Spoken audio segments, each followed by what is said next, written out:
Sisters stumble on old photo album on hiking trail. They shouldn't have looked inside. The girls sat in the dark woods off the trail and opened the old photo album together. But once they saw the haunting photos within, they leaped up to try and find their way back home. They needed to get out of the trail as soon as they could. Annie and Lisa Edwards lived with their mother in Harper's Ferry, West Virginia. They loved getting immersed in nature and exploring forgotten places when they could.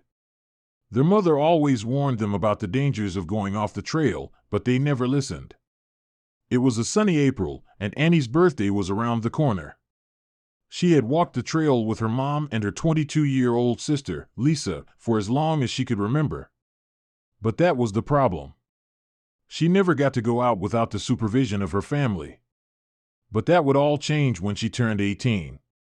She knew they couldn't complain once she was considered an adult. But she had no idea what she would be walking into when her birthday rolled around. The day rolled around for Annie to be 18 finally. She had a small celebration with her mother and sister in the morning. She ripped the wrapping paper off of her presents, and to her delight she saw a pair of brand new hiking boots. Her sister winked at her as she looked over. She would soon be putting these to good use, but she, like most people, had no idea what dark secrets the trail held.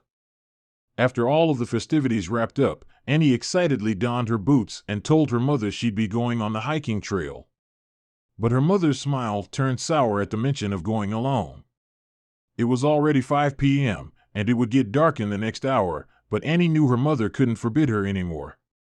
And so, against her wishes, she walked towards the entrance to the trail. But she had no idea she had a follower. What Annie didn't know was that Lisa decided to follow her sister to make sure she'd be safe. She kept a good distance so Annie could feel the freedom she so desperately craved. But Lisa had no idea her sister would stumble on a relic of the past that should have been kept that way. And by the time she got to her, it would be too late. Annie first felt free and liberated by going alone. The smell of the woods and the sound of gravel beneath her boots were all she needed. But the trees took on a more sinister look when it started getting dark. Her footsteps then sounded way too loud, like they were drawing attention to her.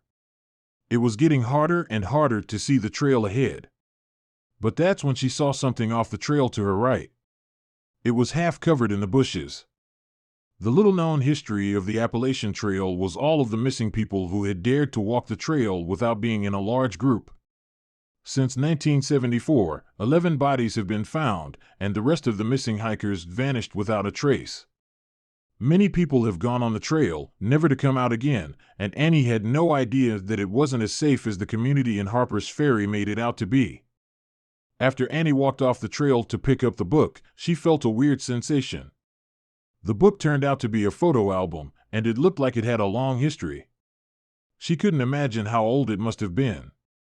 Dozens of thoughts raced through her mind. Whose was it, and why had it been abandoned off the trail? Just as her wonder had turned to dread, she felt a hand on her shoulder, and she whipped around. The photos inside the book were black and white. There was a military man in a lot of the snapshots, and that's when they knew the book had to be older than their mother. They felt an eerie sense of dread and decided it best to examine the book back home. The two got back on the trail and headed home. But once they were in the comfort of their dining room, they still didn't understand what they possessed. The book had dozens of photos in it. They soon understood that the album belonged to a man named Samuel J. Bailey. He had signed his name in a few of the photos and even written it on the inside cover. The sisters got a clearer picture of what they had the more they looked through all of the images. They showed the life of a man who had been born more than 100 years ago. The images told the sisters that Bailey was a military man. He must have brought a camera with him on tour. A lot of the photos were marked 1941. The twins grew attached to the man's life, turning each page in the album like a chapter in his life. They found photos of a young woman holding a baby near the end. It must have been his wife and child. But they had no idea how sad the truth was. After a lot of calls, they managed to find the closest living relative to Bailey. The baby in the photo is now an 83-year-old woman named Dorothy Bailey. She was surprised to hear from them, but even more surprised to hear about her album. She explained that it was, in fact, her father's and that she lost it years ago while on the trail. She brought it with her on the trail to feel like her father was still with her. But she was over the moon to know it was safe. She arranged to meet the family so she could get her book back and thank them personally.